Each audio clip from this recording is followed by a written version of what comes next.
Dia mendengar ada suara orang pakai sandal naik ke lantai 3, tapi nggak ada orangnya sama sekali.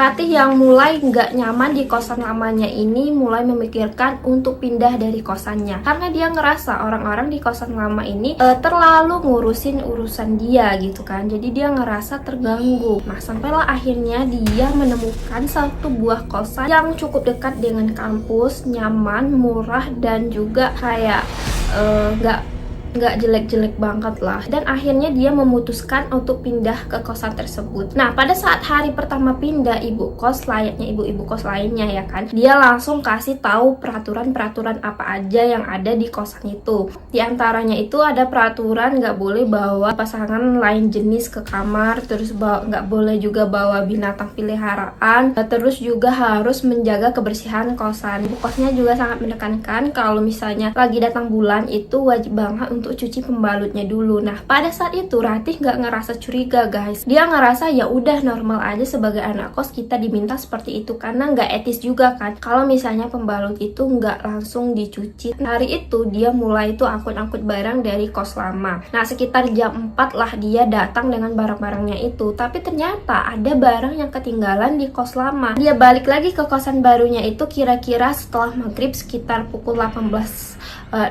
gitu. Jadi tuh kayak baru banget habis maghrib, langsung bersih-bersih, ganti baju segala macam, dan langsung sholat dan juga beres-beres. Sampailah di jam 11 malam, tanpa kerasa dia udah kecapean dan langsung aja dia tidur. Malam itu nggak ada yang aneh dengan kosannya Ratih. Dia juga ngerasa nyaman-nyaman aja di sana. Tapi pas paginya ketika dia bangun itu suasana kosan sepi banget. Dia juga ngerasa kenapa kosannya sepi banget gitu kan. Nah, tapi mungkin itu karena orang-orangnya udah pergi kerja dan juga ke kampus. Ratih pun nggak naruh curiga sama sekali. Pada saat itu dia mulai menyadari kalau kosannya ini kurang pencahayaan kalau di siang hari, apalagi di bagian lantai 2 di dekat kamar yang pojok. Kebetulan kamar Ratih ini kan di lantai 3, jadi setiap lewat lantai 2 itu dia ngerasa agak kurang nyaman gitu. Udah kurang lebih 5 hari dia di sana, semuanya berjalan dengan lancar. Hingga di hari ketujuh, tepatnya di lantai 2, dia ini mendengar ada suara-suara berisik, orang lagi sibuk berbenah gitu kan di lantai 2. Nah, dia datanglah ke sana. Tapi naasnya pada waktu itu siang-siang hari dia malah melihat ada sosok mbak-mbak yang rambutnya itu panjang di pojokan. Pada saat itu dia jadi kaget banget dan langsung mau balik ke lantai 3 ke kamar dia. Dan pada saat itu ada mbak yang kamarnya persis dekat tangga sebelum naik itu. Dia nanya, "Mbak, kamu kenapa?" gitu kan.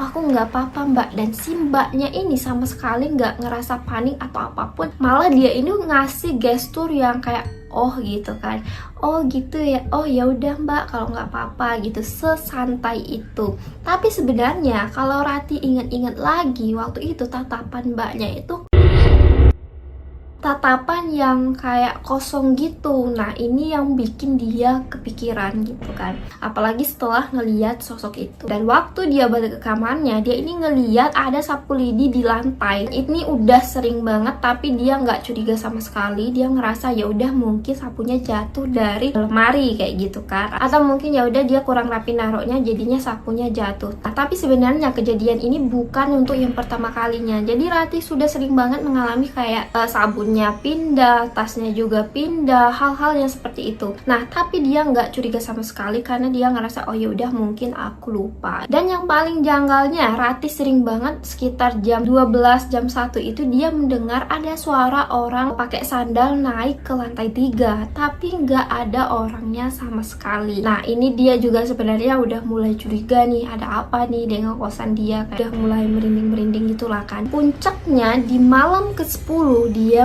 mendengar ada suara wanita yang nangis di kamar mandinya guys. Dan itu bener-bener dia kayak denger banget suara nangis tapi nggak ada orang gitu. Waktu itulah dia mulai ngerasa kayaknya ini udah nggak beres gitu kan. Sampailah dia ngajakin Lina buat nginap di sana. Lina pun datang ke kosan Rati sekitar pukul 7 malam. Waktu itu dia bawa 2 kopi dan juga 2 sate untuk makan malam gitu kan. Ya layaknya anak-anak kos lainnya kalau udah datang ngumpul bareng mereka kan kayak ketawa ketiwi gitu kan. Meskipun pada malam itu mereka itu ada tugas untuk membuat clipping kayak pengelolaan sampah daur ulang. Tapi karena itu tugas yang bisa dibilang nggak susah-susah banget, apalagi mereka udah nyiapin bahan materinya dan tinggal nulis rapi-rapin aja. Jadi semuanya tuh kayak ya udah santai, mereka bercanda, ngobrol, main HP segala macam. Dan pas di jam 11 malam keduanya ini mulai kelaparan dan mereka pun memutuskan untuk ke dapur umum yang ada di lantai 2 guys.